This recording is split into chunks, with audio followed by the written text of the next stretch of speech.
और जो आनंदित है वही आनंद बांट सकता है, स्मरण रखो। दुखी दुखी बांट सकता है, हम वही बांट सकते हैं जो हम हैं। जो हम नहीं हैं उसे हम चाहें तो भी नहीं बांट सकते। इसलिए तो इस दुनिया में लोग ऐसा नहीं है कि दूसरों को सुख नहीं देना चाहते। कौन माँ बाप अपने बच्चों को दुख देना चाहता है? कौन पति अपनी पत्नी को दुख देना चाहता है? कौन पत्नी अपने पति को दुख देना चाहती है? कौन बच्चे अपने माँ बाप को दुख देना चाहते? नहीं। लेकिन तुम्हारी चाह का सवाल नहीं है, दुख ही फलित होता है।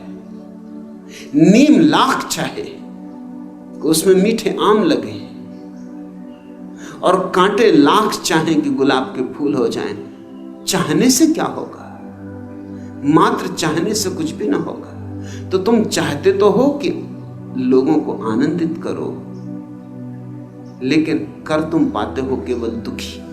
चाहते तो हो कि पृथ्वी स्वर्ग बन जाए, लेकिन बनती जाती है रोज रोज नरक। इसलिए मैं तुमसे कहना चाहता हूं, यह मेरा संदेश, इसके पहले कि तुम किसी और को आनंद देने जाओ, तुम्हें अपने भीतर आनंद की बांसुरी बजानी पड़ेगी। आनंद का झरना तुम्हारे भीतर पहले फूटना चाहिए। मैं तुम्हें स्वार्थी बनाना चाहता हूं। इस स्वार्थ शब्द बड़ा प्यारा है, गंदा हो गया, गलत अर्थ लोगों ने दे दिए। स्वार्थ का अर्थ होता है स्वयं का अर्थ। अपने भीतर के अर्थ को जो जान ले, स्व के बोध को जो जान ले, वही स्वार्थी है।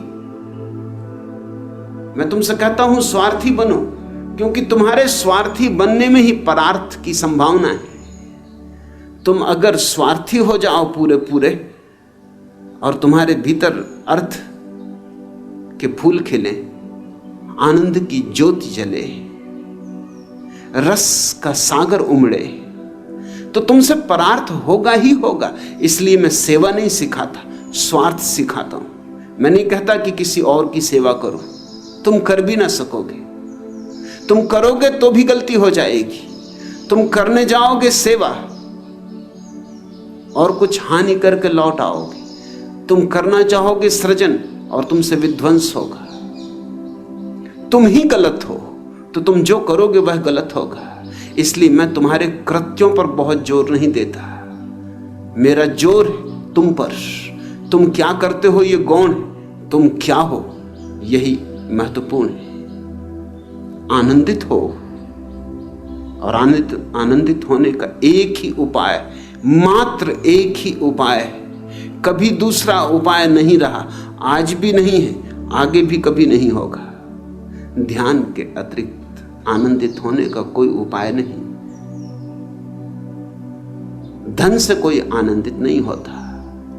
हां, ध्यानी के हाथ में धन हो तो धन से भी आनंद झरेगा। महलों से कोई आनंदित नहीं होता, लेकिन ध्यानी अगर महल में हो तो आनंद झरेगा। ध्यानी अगर झोपड़े में हो तो भी महल हो जाता है। ध्यानी अगर नरक में हो तो भी स्वर्ग में ही होता है। ध्यानी को नरक में भेजने का कोई उपाय ही नहीं। वह जहां है वहीं स्वर्ग है, क्योंकि उसके भीतर से प्रतिपल स्वर्ग आविर्भूत हो रहा है। उसके भीतर से प्रतिपल स्वर्ग की किरणें चारों तरफ झर रही हैं। जैसे वृक्षों में फूल लगते, ऐसे ध्यानी में स्वर्ग लगता है। मेरा संदेश है, ध्यान में डूबो। और ध्यान को कोई गंभीर कृत्य मत समझना। ध्यान को गंभीर समझने से बड़ी भूल हो गई है। ध्यान को हल्का फुल्का समझो, खेल खेल में लो।